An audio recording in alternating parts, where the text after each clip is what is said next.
shariat-e-khuda.org। ज़मीमा 5C। रोज़मर्रा ज़िंदगी में सब्त के असूलों का इतलाक़, उसूलों से अमल की तरफ बढ़ना। पिछले मज़मून में हमने सब्त के उसूली बुनियादों का मुताला किया, इसकी पाकीज़गी, इसका आराम और इसका वक्त। अब हम उन उसूलों को हकीकी ज़िंदगी में लागू करने की तरफ बढ़ते हैं। बहुत से मोमिनीन के लिए चैलेंज ये नहीं कि वो सब्त की शरीयत से मुत्तफ़िक नहीं, बल्कि ये कि जदीद घर, काम की जगह और सकाफ़त में इसे कैसे जिया जाए। ये मज़मून इस सफ़र की इब्तिदा करता है दो बुनियादी आदात को उजागर करके जो सब्त कायम रखने को मुमकिन बनाती हैं। पहले से तैयारी करना और अमल करने से पहले रुकना सीखना। ये दोनों आदात बाइबली उसूलों और रोज़मर्रा अमल के दरमियान पुल का काम करती हैं। तैयारी का दिन सब्त को बोझ के बजाय खुशी के तौर पर पाने के बेहतरीन तरीकों में से एक है पहले से तैयारी करना। कलाम मुक़द्दस में छठे दिन को तैयारी का दिन लूका 23:4 कहा जाता है, क्योंकि खुदा की कौम को हिदायत दी गई थी कि दोगुना जमा करें और तैयारी करें ताकि सब्त के लिए सब कुछ तैयार हो। खुरूज 16:22-23। इब्रानी में इस दिन को कहा जाता है योम हखना, तैयारी का दिन। यही असूल आज भी लागू होता है।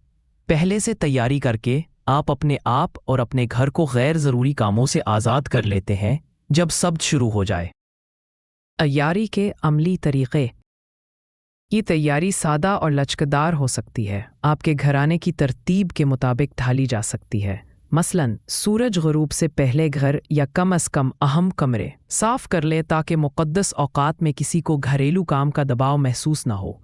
कपड़े धोना, बिल अदा करना या ज़रूरी काम पहले से मुकम्मल कर लें। खाने की तैयारी कर लें ताकि सब्त के दिन परेशानी ना हो।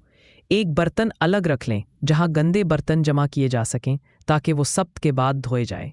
या अगर डिश वॉशर है तो उसे खाली रखें ताकि बर्तन उसमें रखे जा सकें लेकिन मशीन ना चलाई जाए। कुछ ख़ानदान सब्त के दिन डिस्पोजेबल बर्तन इस्तेमाल करने का इंतखाब भी करते हैं ताकि किचन में कम गंदगी हो। मकसद यह है कि सब्त के औकात में जितना मुमकिन हो कम काम बाकी हो ताकि घर में सब के लिए अमन और आराम का माहौल हो। ज़रूरत का उसूल। सब्त गुजारने की एक और अमली आदत वो है जिसे हम ज़रूरत का असूल कहेंगे।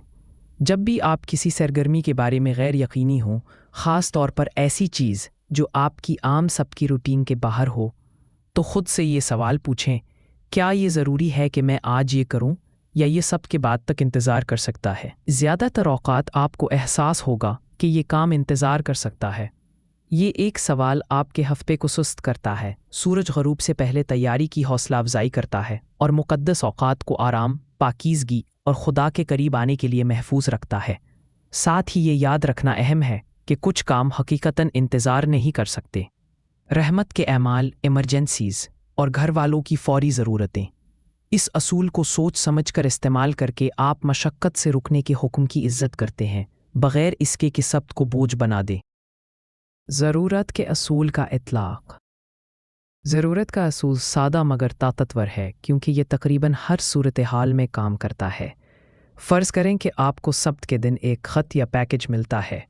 अक्सर सूरतों में आप उसे मुक़द्दस औक़ात के बाद तक खोले बग़ैर छोड़ सकते हैं, या आप देखते हैं कि कोई चीज़ फर्नीचर के नीचे लढ़क गई है। जब तक वो ख़तरा ना हो ये इंतज़ार कर सकती है। फ़र्श पर गंदगी का दाग, सफाई ज़्यादातर इंतज़ार कर सकती है। यहाँ तक कि फ़ोन कॉल्स और मैसेजेस को भी इसी सवाल के साथ जांचा जा सकता है, क्या ये आज ज़रूरी है? गैर फ़ौरी बातचीत, अपॉइंटमेंट्स या छोटे मोटे काम किसी और वक्त के लिए मुअख्खर किए जा सकते हैं। आपके जहन को हफ्तावार फ़िक्रों से आज़ाद करते हैं और आपको खुदा पर मरकूज़ रखते हैं। ये तरीक़ाकार हकीकी ज़रूरतों को नज़रअंदाज करने का मतलब नहीं है। अगर कोई चीज़ सेहत, हिफाजत या आपके घराने की भलाई को ख़तरे में डालती है, जैसे कि ख़तरनाक जगह की सफाई, बीमार बच्चे की देखभाल या इमरजेंसी का जवाब देना, तो कार्रवाई करना मुनासिब है। लेकिन ख़ुद को ये सवाल पूछने की तरबियत देकर आप सीखते हैं कि कौन सा काम वाकई ज़रूरी है और कौन सा महज आदत है। वक्त के साथ ज़रूरत का असूल पेट को करने और ना करने की फ़हरिस्त से बदलकर सोचे समझे इंतखाब की तरतीब बना देता है, जो आराम और पाकीज़ी का माहौल पैदा करती है। मखलूत घराने में सब्त गुजारना। बहुत से मोमिनीन के लिए सबसे बड़ा चैलेंज ये नहीं है कि वो सब्त को समझते नहीं, बल्कि ये है कि ऐसे घर में इसे कायम रखें जहां दूसरे ऐसा ना करते हों। हमारे ज़्यादातर क़ारीन जो सब्त ना रखने वाले पस मंज़र से हैं, अक्सर अपने ख़ानदान में अकेले शख्स होते हैं जो सब्त को मानने की कोशिश कर रहे होते हैं। ऐसी सूरत हाल में आसानी से कशीदगी, एहसासी जुर्म या मायूसी पैदा हो सकती है जब शरीक हयात वालिदैन या दूसरे बालिग घर वाले यही यकीन ना रखते हों। पहला असूल ये है कि ज़बरदस्ती के बजाय नमूना बनकर रहनुमाई करें। सब्त एक तहफ़ा और निशानी है, हथियार नहीं। शरीक हयात या बालिग बच्चे को ज़बरदस्ती सब्त मनवाना रंजिश पैदा कर सकता है और आपकी गवाही को कमज़ोर कर सकता है। इसके बजाय इसकी खुशी और अमन को ज़ाहिर करें। जब आपका ख़ानदान देखेगा कि आप सब्त के औकात में ज़्यादा पुरसुकून, खुश और मरकूज़ हैं, तो वो ज़्यादा इम्कान रखते हैं कि आपके अमल की इज़्ज़त करें और शायद वक्त के साथ आपके साथ शामिल भी हों। दूसरा उसूल है ख़याल रखना।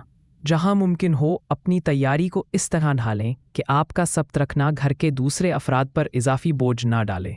मसलन खाने इस तरह मंसूबा करें कि शरीक हयात या दूसरे घर वाले सब्त की वजह से अपनी आदत बदलने पर मजबूर ना हो। मेहरबानी मगर वजाहत के साथ बताएं कि किन सरगर्मियों से आप ज़ाती तौर पर परहेज़ कर रहे हैं, साथ ही उनकी कुछ ज़रूरियात को पूरा करने के लिए आमादा भी रहें। ये लचक ख़ास तौर पर उस वक्त मददगार होती है जब आप सब्त रखने का सफ़र शुरू कर रहे हों और झगड़ों से बचना चाहते हों। इसी वक्त ये भी ज़रूरी है कि आप इंतहाई लचकदार या समझौता करने वाले ना बन जाएं। अगरचे घर में अमन कायम रखना ज़रूरी है, मगर हद से ज़्यादा समझौता आपको आहिस्ता आहिस्ता सब्त को सही तौर पर रखने से दूर कर सकता है और घर में ऐसे मामूलात पैदा कर सकता है जो बाद में बदलना मुश्किल हों। कोशिश करें कि खुदा के हुक्म की ताज़ीम और ख़ानदान के साथ सब्र दिखाने के दरमियान तवाज़ुन कायम रखें। आखिर में, आप घर के दूसरे अफराद के शोर, सरगर्मियों या शेड्यूल को कंट्रोल ना कर सकें, मगर आप अब भी अपने वक्त को मुक़द्दस बना सकते हैं। अपना फ़ोन बंद करके, अपना काम एक तरफ रखकर और अपने रवैये को नर्म और साबिर बनाकर। वक्त के साथ आपकी ज़िंदगी का ये नज़्म किसी भी दलील से ज़्यादा ज़ोर से बोलेगा, दिखाते हुए कि सब्त कोई पाबंदी नहीं बल्कि खुशी है। ये सिलसिला और खुदा की शरीयत पर दीगर बहुत से मुतालात आपको वेबसाइट पर मिल सकते हैं, shariatkhuda.org।